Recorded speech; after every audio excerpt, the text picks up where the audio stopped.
How has technology impacted HR in your landscaping business? So that's a great question. So, we use a product called Site Docs where people can ask for time off. They can record their daily progress reports. They can do their vehicle inspections. Everything's one-stop shopping on an app, in a phone. It's all little tabs that you press. So it makes the administration of HR. So there's the HR part of it, and then there's the actual administration of the HR. So the HR is way easier to do. There's timekeeping apps now so that you can do your payroll more easily. So all those things just reduce the administrative burden on the business, so that HR administrative burden. And what about like file storage and SharePoint?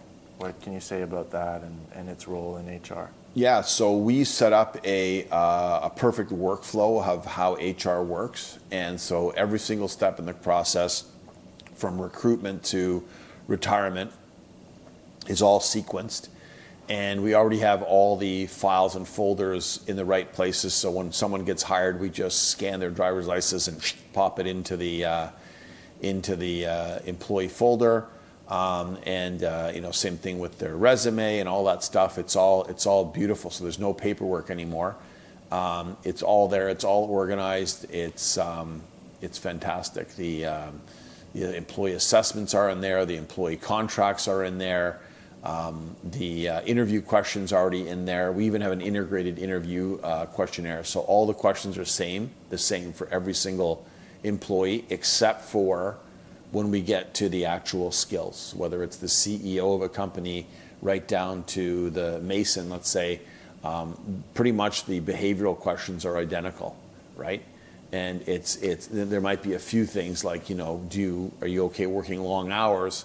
That's the same truth for a CEO as it is a mason. Maybe the only difference is that you might have a weather question that you would skip for the CEO, but all those behavioral questions are all the same, because character. It doesn't matter what you actually do.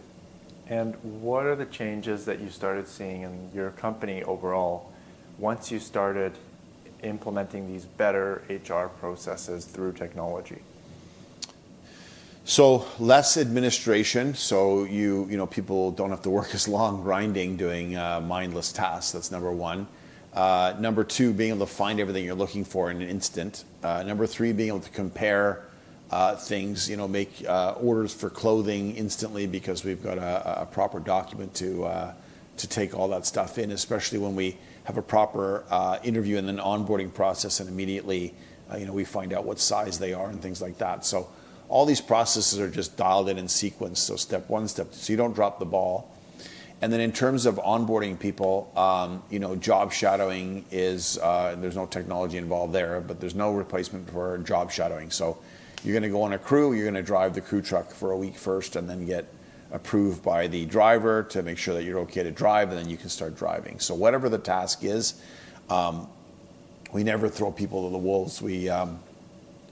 We actually test them first, and we find out very quickly whether they're late or not. We find out whether they're cautious or not, and so some of the hires don't make it past a week. That's for sure.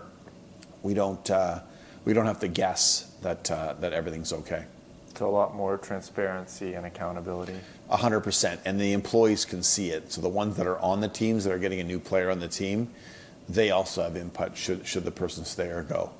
And there's nothing worse than having a coworker that is just dogging it and not pulling their weight. Mm-hmm.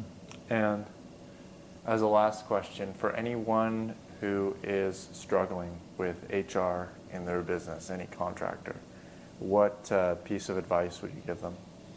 Ironically, it all comes down to the budget. And so you may want to not grow your business as much, square up the business, shore up the business, get some processes in place so you need less people in the administration, and be more profitable with less, and then start upgrading your staff.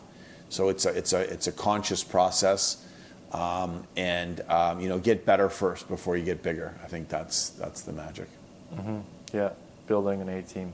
Building an A-team, one player at a time, and trading out the weak ones. That's great. Thank you. All right. Hey, I hope you liked the video. Videos like this help entrepreneurs make those hard choices. Hopefully they're inspirational, and they'll get leaders to step up and do the right thing. Doing the right thing's tough. We're there to help you. We've been through this journey for 40 years in our own businesses, and we know what it's like. So if you need help, click the link below, and we'd love to get in touch with you.